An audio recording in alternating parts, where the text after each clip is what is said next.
In this video, I will show you how you can stay online on Teams all the time. So in order to do this, you will need to use the Teams website. However, you can also still use the web app, but you just need to have a tab open where you are signed in to the Teams website. So then you will also need to be using Chrome.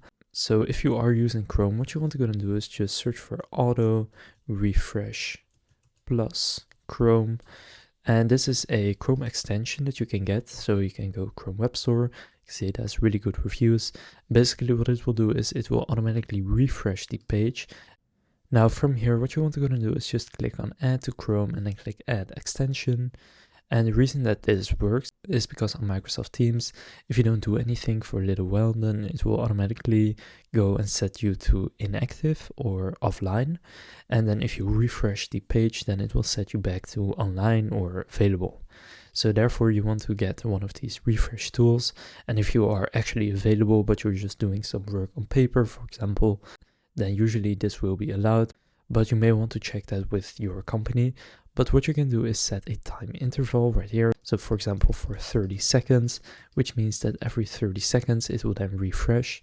You can also enable random interval, which will randomize the time interval of each page refresh that Auto Refresh Plus makes. Now they have some more features that you can check out right here. But then in order to actually use it, you just want to go back to Teams and then here click on the extensions and click Auto Refresh Plus right there. And now what you can do is just going to start it.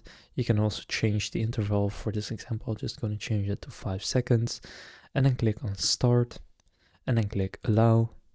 And now you'll see it starts with a refresh, and this way it will keep me online always. And you can see now every 5 seconds it does it, which is quite often. So you can also just do it every half a minute, for example. And this way you will always appear available. And if you are actually available, then when you get a message, you can then just reply. So I would only do this if you are actually available. So now you know how to keep Teams online all the time. If this video was helpful, please consider leaving a like and subscribing to my channel. With that being said, I will see you in the next video.